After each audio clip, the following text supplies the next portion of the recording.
back if I step out here? I don't think so. You can lower that. How's it going? There's so much I can tell you about Strangeland. Maybe I can answer some questions before we get started. This year is the 15th anniversary of the release of Strangeland. It was right around this time, 15 years ago. Yeah, it's kind of fucked up.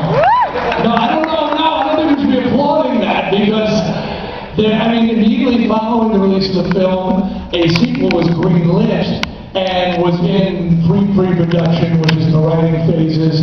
And because I hang out with the best people, the company who made Strangeland was indicted by the federal government, and they arrested the CFO of the company for embezzlement, and they threw locks on the offices, and they seized all the property. So for the next 7 years, I was literally in and out of court fighting to get the rights back to Strangeland because the government was just going to sort of dissolve everything and give away my creative property. And I spent a lot of money and a lot of time and getting the movie. And during that time, and guys, girls, I think you can probably identify with this as well. But you ever, like, when you're in a relationship, everybody seems interested in you, and it's like, if you weren't dating him, I would totally be with you. I gotta remember this guy, or first girl, or whatever, And so, I'm getting all these hey, you doing anything with that Strangeland?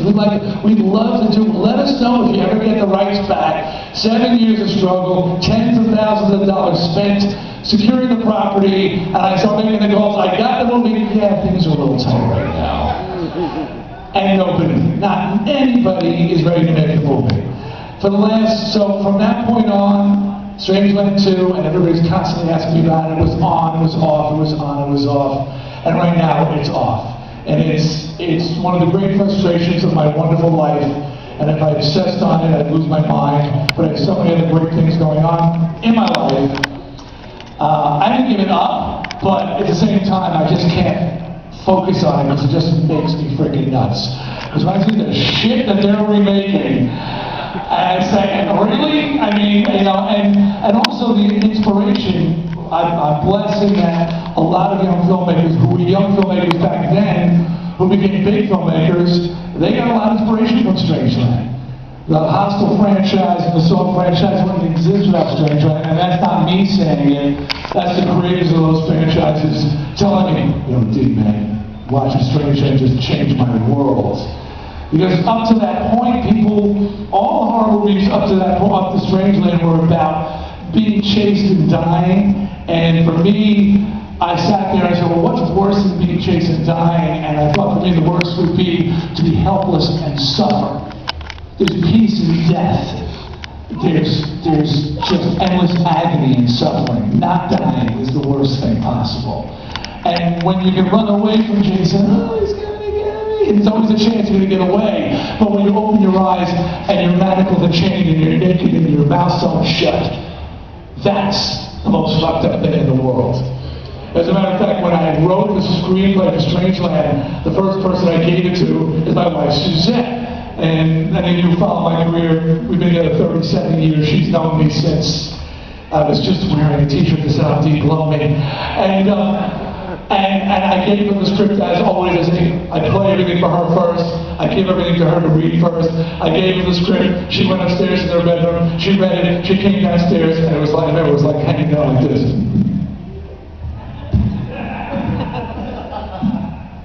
And she said, "Is that something you want to tell me?" I said, "No, why?" She goes, "What the fuck is this shit? Who am I living?" She freaks out. I'm like, whoa, easy, baby.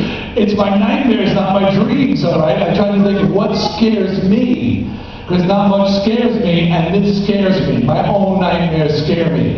And so that's how Strangeland came to be, So, with the 15th anniversary, it got me thinking, and constantly people like yourselves are kind of saying, what's going on with that? Is there a sequel? Is there a sequel? There isn't a sequel, but I had some pieces, since I have the rights, I had some things that I put into a 15th anniversary edition, which is available at my table.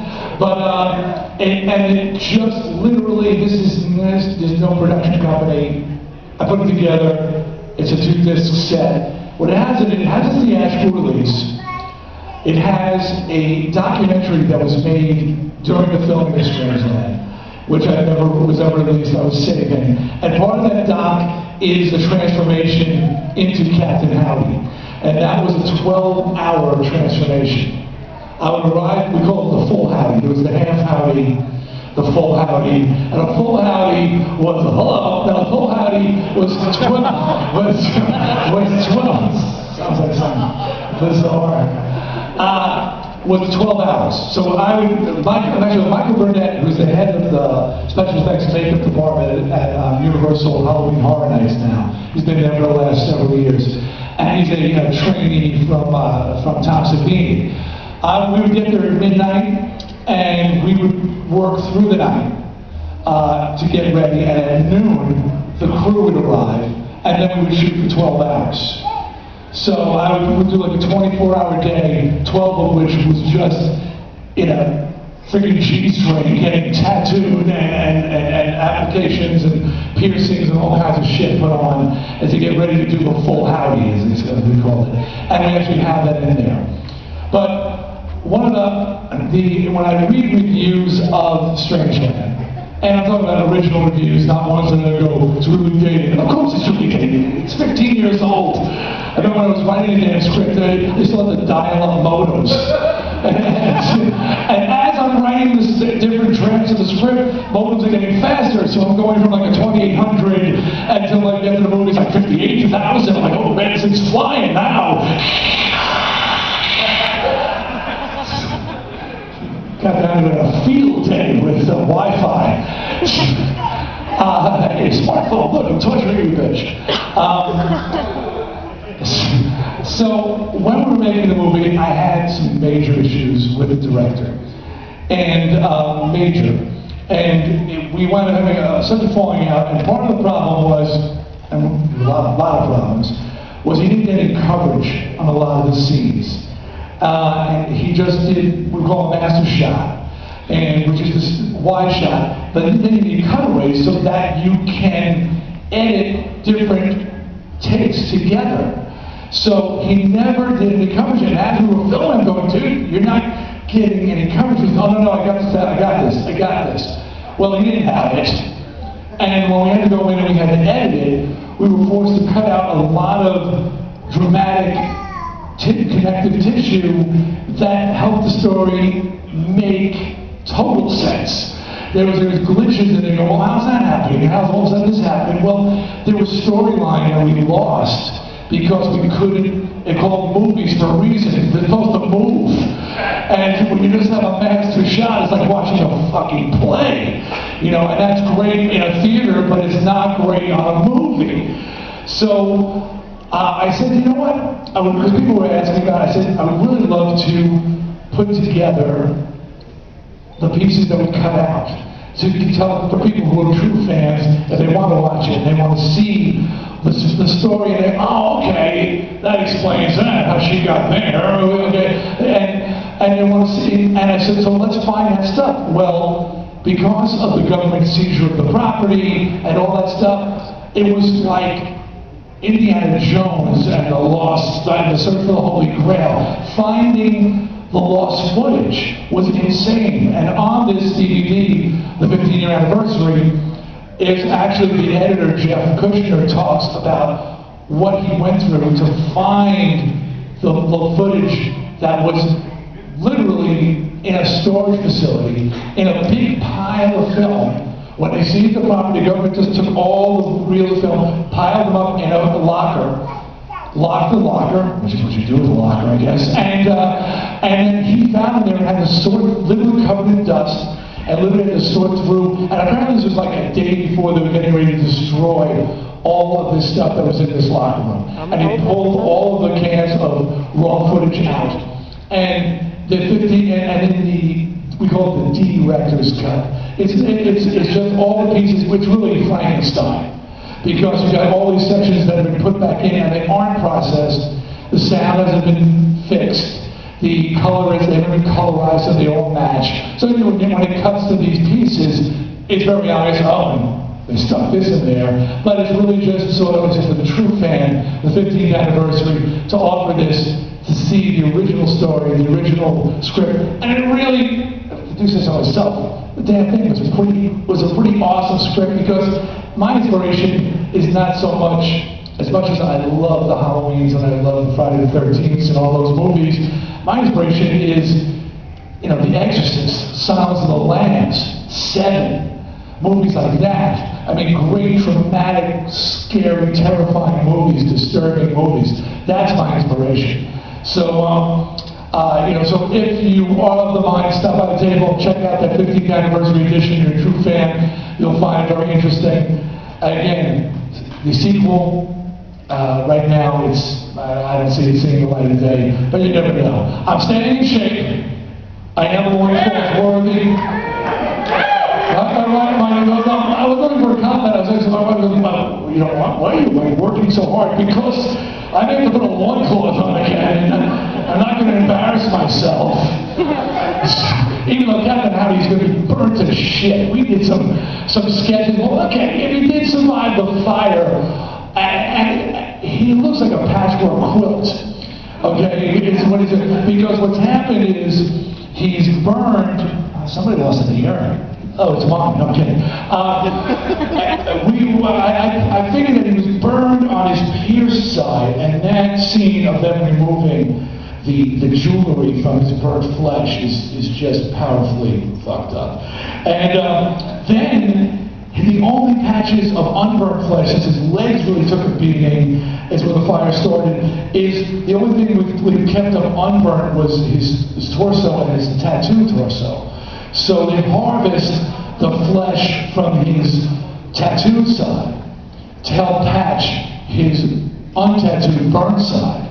And when they have this machine, I love reality-based scare, and the opening title sequence is some of the, I think it's maybe the most disturbing shit you ever see. Because they take the flesh from him, and then they have a machine that cuts little slices in it, so they can stretch it over the open body. So you take the tattoo, and then you slide the little slices so it expands like a net, and it's stretched and stapled over the exposed muscle. And then that flesh heals. And to Captain Howdy's a fucking mess. Which makes you say, why are you working so hard, dude? You're going to be wearing a full body prosthetic, so just let it go. So I'm going to eat. Which I don't do much, you know how I eat. So I probably answered every question you had. But if you have any question, I'm happy to answer. Yeah. Which character did you have the most fun playing in the film? Captain Howdy or Carlton Hendricks? Playing Carlton Hendricks is the most disturbing thing I've ever done. People, and that's fucked up in and of itself. Because it freaked the shit out of me to play someone that uptight and that reserved and at first when I was wearing my father's clothes, which is pretty much what I was wearing, my stomach was hurting from really being that character. And I tried to stay in that character when we were filming, and it was so painful. And I'm kidding you not, that I had to figure out a way to sort of trigger it. So I would take off this cardigan and roll up the sleeves, and in between takes, and unbutton the shirt, and then I got myself to the point where I would button everything up, and I sort of made myself this sort of very just sort of controlled, just tense guy that Carlton Hendricks was. So playing Carlton Hendricks was way more difficult than playing Captain Howdy. The Strangeland soundtrack also, I believe, brought the reunion with Switz's sister. That also, and I was living on Long Island, so I know you guys did an autograph session that weekend too. How did the band get back together for the soundtrack? We didn't actually get back together for the soundtrack. You're right. Twisted Sister did. We used that as a sort of to push the buttons a little bit, but we never actually were all in the room at the same time for that. It was a step towards it though. So actually, even in rehearsals, there'd be a couple of guys there, and we all worked together, but never collectively. We didn't reunite until the New York Steel concert for the 9/11 victims. If anybody saw that, a trunk at a concert, and that prompted us to do something. We're New Yorkers, and here was a reason that wasn't personally motivated or monetarily motivated. It was an important cause. We were New Yorkers, we wanted to do something. We're not good with our hands, we can rock. So if we can rock and help raise money to help people, help victims, we want to do that. So that really, so Strangeland soundtrack was like sticking our toe in the water, and finally we reunited for the 9/11 concert. Anybody have a question? In the back. Holliston season 3. I just saw. I'm so glad people are seeing that. It's, you know, it depends if you're in an area where the cable station carries it, and people in those areas are really enjoying the show. Holliston season 3 is in discussions, meaning they're trying to put. You know, FearNet's not a big network, and they're trying to get the money together for it. They want to do it. It's not a big budget. None of us make a lot of money doing it. It's a labor of love. Adam Green and Joe Lynch and everybody on the show. We all just do it because we love it. And has anybody here seen Holliston? The TV show? Okay. Oh, they're written back? Yeah. I basically think that the show's a dare for me. That every episode they dare me to walk out in what they presented me as a stage outfit.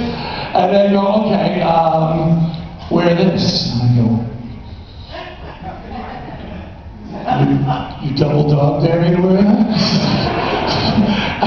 and so, but I like to, because I really feel like it's sort of like, you know, he'll never do this. So I like to try to one-up him. So if you saw this season, the nude episode with the dance fans, they actually had written me to come out, and I think I was wearing hot pants or something, and I said, well, why don't I come out nude? And then I was like, oh yeah, and it was like, oh yeah, you won't do that, I'll do it. I'll give you a couple dance fans, I'll come out nude. So, and which was a great idea, you know, sort of the one-upmanship, you know, friends busting on each other, who's got more balls and willing to show them, until my son and his wife thought that was a good day to bring my grandchildren down to see me on the set. And I'm standing on the set with a fan in front of my dick and a pair of high heels. and many words, their uncle, who my other son was the one in the scene pulling the goat wearing an elephant G-string and nothing else.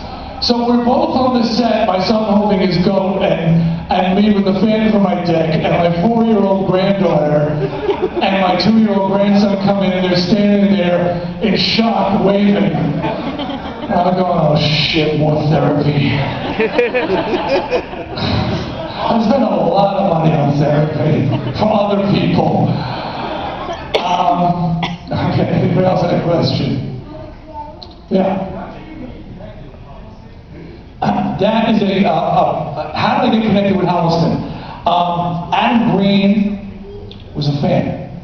And on one of the Hatchet, or Frozen, is it the Frozen DVD or the Hatchet? Frozen. There's a little, in the special features, there's a thing that talks about it.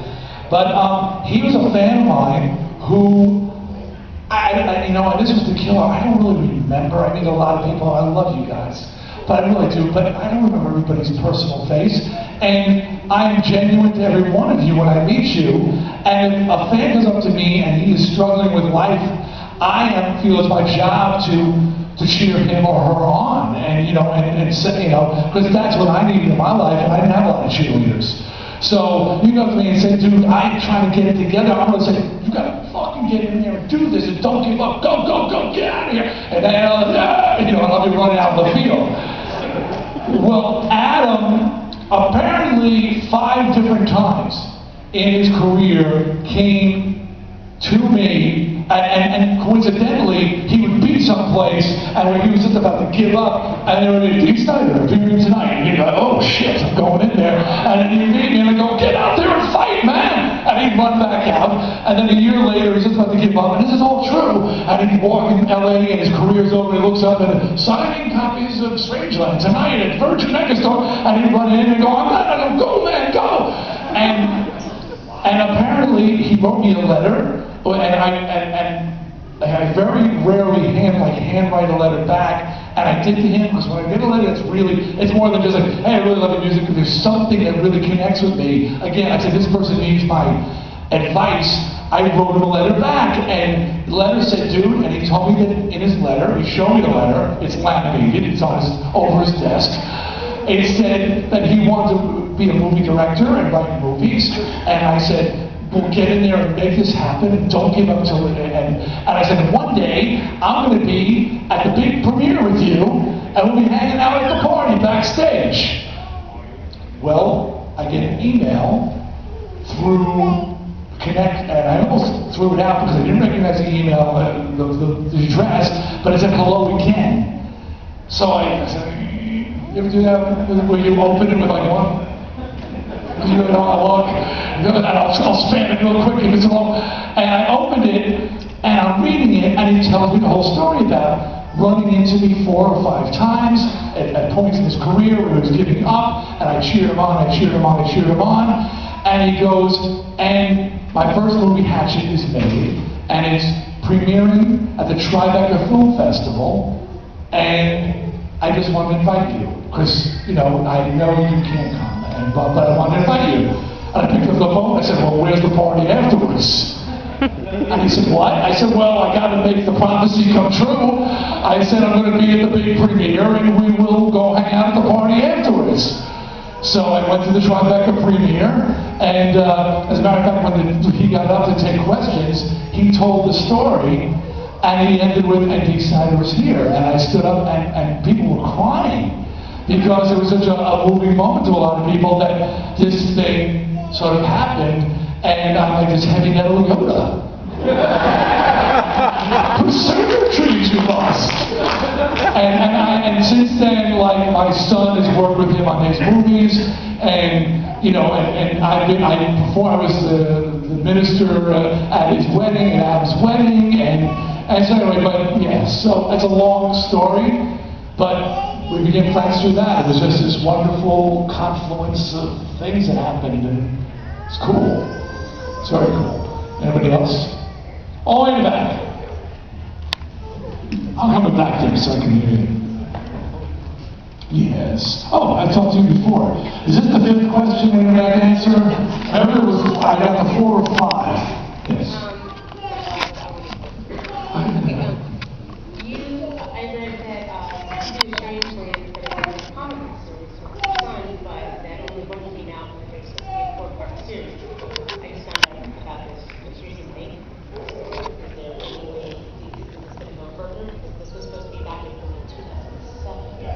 This is the curse of Strangeland.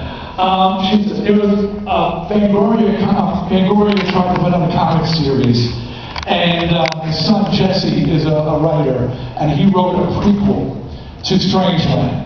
Really fucked up.